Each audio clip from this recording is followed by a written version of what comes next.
पढ़ाई करने का सबसे आसान तरीका है ना, पढ़ाई करने का सबसे आसान तरीका।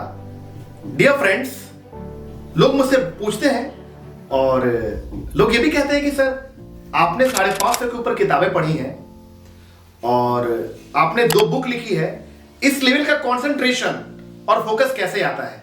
देखिए, मैं ये तो नहीं जानता कि इस लेवल का कंसंट्रेशन और फोकस कैसे आता है, लेकिन मैं आपको ये जरूर बता सकता हूं कि मैं कौन से तरीके इस्तेमाल करता हूं जिससे पढ़ाई में मेरा आउटपुट बहुत अच्छा होता है और मुझे बहुत अच्छा लगता है कि मैं लगातार पढ़ता लिखता हूं, क्योंकि पढ़े लिखे होने से अच्छा होता है पढ़ते लिखते रहना। राइट? देखिए, मैं सारे तरीके आज शेयर करूंगा आपसे और उन सारे तरीकों में जो आपको अच्छा लगे आप उसको यूज कीजिएगा। राइट?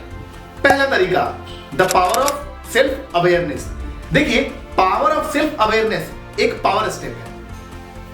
करना क्या होता है इसमें कि सही एटीट्यूड के साथ काम करना होता है। आपका एटीट्यूड क्या होना चाहिए? सही होना चाहिए। देखिए, सेल्फ अवेयरनेस का मतलब होता है कि आपका एटीट्यूड पॉजिटिव है। देखिए, जब तक एटीट्यूड पॉजिटिव नहीं होगा ना पढ़ाई को लेके, मेरे कहने का मतलब है सामान्य शब्दों में, मुझे यह विश्वास है कि पढ़े लिखे और पढ़ते लिखते रहने से और पढ़े लिखे होने से जिंदगी बहुत कामयाब हो जाती है। मुझे ये विश्वास है, मेरा कन्विक्शन है, मेरा ये फेथ है और मेरा पढ़ाई को लेके एक पॉजिटिव एटीट्यूड है। ऐसा नहीं है पढ़ने से क्या हो जाएगा, खुर पढ़ाई से कुछ नहीं होता है, पढ़ते रहोगे घिस जाओगे, कोई फायदा नहीं है। अगर आपका ऐसा एटीट्यूड है तो फिर आप पढ़ नहीं सकते हो। That's truth. ओके, तो पहला काम क्या करना है?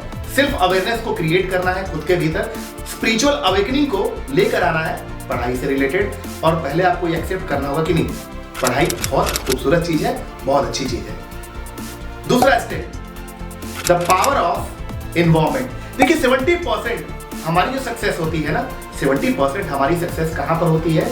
हमारे इन्वॉल्वमेंट पे होती है। देखिए, अगर आप घर में पूजा करा रहे हैं तो पूजा करा रहे तो एक माहौल बनता है ना, ठीक है, पंडित जी को बुलाया जाता है, वस्त्र वैसे होते हैं, कुर्ता पैजामा पहना जाता है, नहाया जाता है, धोया जाता है, ठीक है, प्रसाद आते हैं, फिर धूप अगरबत्ती दिया बहुत सारी चीजें को जलाया जाता है, एक माहौल बनता है, उसके बाद पूजा शुरू की जाती है। इन द सेम वे पढ़ाई भी क्या है? मेरे हिसाब से पढ़ाई भी एक पूजा है। श्रद्धा के साथ, डिसिप्लिन के साथ आपको बैठना पड़ता है। जैसे पूजा में हमें डिसिप्लिन को मेंटेन करना पड़ता है ना, इन द सेम वे पढ़ाई में भी क्या करना पड़ेगा? डिसिप्लिन को आपको मेंटेन करना पड़ेगा। तो आई मीन टू से कि देखिए, माहौल बनाना पड़ेगा। माहौल बनाने के लिए क्या करना पड़ेगा? आपके पास टेबल होना चाहिए, आपके पास कुर्सी होनी चाहिए, ठीक है, और आपके पास वैसे मोटिवेशनल कोट्स होने चाहिए जो आपके दीवार पर लगे हों। राइट? आपका जो पूरा कमरा होना चाहिए ना, जैसे उस कमरे में कोई एंटर करे, स्टडी रूम में अगर कोई एंटर करे तो एक माहौल लगना चाहिए। देखिए, अगर आप गरीब हैं, ठीक है ना, गरीब है, अगर पैसे की कमी है तो जहां भी आप पढ़ रहे हैं, जमीन पे पढ़ रहे हैं, तो वहां पर माहौल पढ़ाई का बनाइए। कैसे बनाइएगा? तो किताबों को रखना होगा, कलम को रखना होगा, कुछ न्यूज़पेपर्स कटिंग्स को रखने होंगे, मैगजीन्स को रखने होंगे। आप जहां बैठ रहे हैं ना, वो जगह गेट के आसपास ना हो ताकि डिस्ट्रैक्शन ना हो, खिड़की के आसपास ना हो। देखिए, बहुत सारी ऐसी छोटी छोटी चीजें हैं जो आपको चेक करनी पड़ेंगी माहौल बनाने के लिए। तो माहौल बनाना ज्यादा जरूरी है। तुरंत इंस्टेंटली आकर अगर आप किताब कॉपी ओपन करोगे तो आप पढ़ नहीं पाओगे। माइंड को क्या करना पड़ता है? शांत रखना पड़ता है और 5 मिनट 10 मिनट 15 मिनट क्या करना पड़ता है? माइंड को रिलैक्स स्टेट में रखना पड़ता है। उसके बाद आप पढ़ाई के स्टेट में आते हो। इट मीन्स माइंड को पहले क्या करना पड़ेगा? रेडी करना पड़ेगा। तो कैसे रेडी होगा? माहौल से होगा। देखिए, माहौल बड़ा जरूरी होता है। राइट? शादी ब्याह का भी माहौल होता है, एक अलग माहौल होता है घर में। वो माहौल आपको क्या करेगा? एनकरेज करेगा। Right? Third step, the power of locker. देखिए, पावर ऑफ लॉकर क्या होता है? बोले लॉकर क्या है? ये मेरा निकाला हुआ है।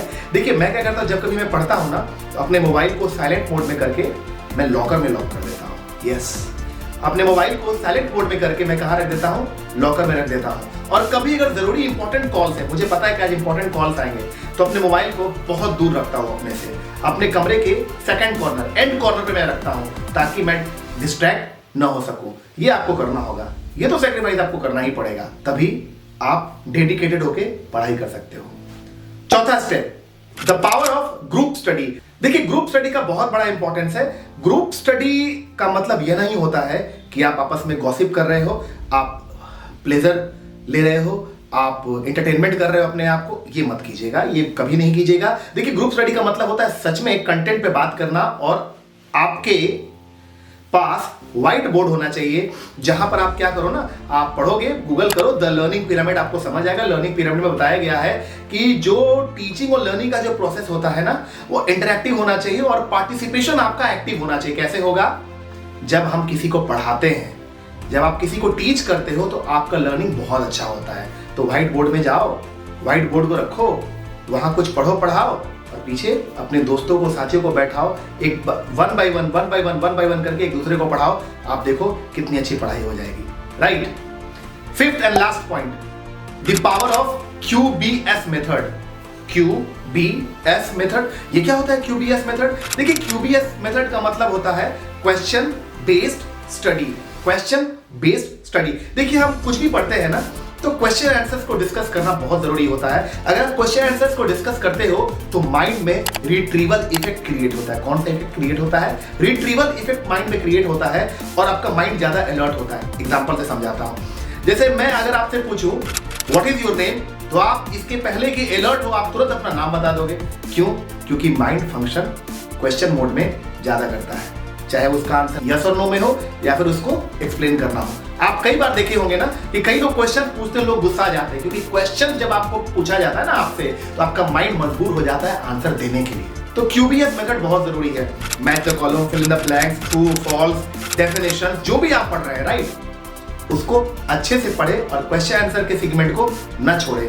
QBS स्टडी करें, पूरी तरह से क्वेश्चंस में डूब जाएं और उसके आंसर्स को क्रिएट करें। ये सबसे बेस्ट मेथड होता है और लाइफ टाइम तक आपके मेमोरी में वो चीजें सेट कर जाएंगी अगर आप QBS पर ही उतना वेटेज देते हो जितना कि चैप्टर के कंटेंट पर। दोनों को इक्वल वेटेज देना है, राइट। तो ये थे 5 अमेजिंग टिप्स पढ़ने के लिए। कैसी लगी आपको वीडियो? अगर वीडियो अच्छी लगी तो लाइक कीजिए, शेयर कीजिए, सब्सक्राइब कीजिए, कमेंट कीजिए और हाँ, लोगों तक शेयर कीजिए जो पढ़ना चाहते हैं, जो कुछ करना चाहते हैं। हमारे भारत सरकार भी कहती है ना, सब पढ़े सब बढ़े, सर्व शिक्षा अभियान, तो सभी को शिक्षित बनाएं। ओके, और पढ़ें पढ़ाएं, ईच वन टीच वन।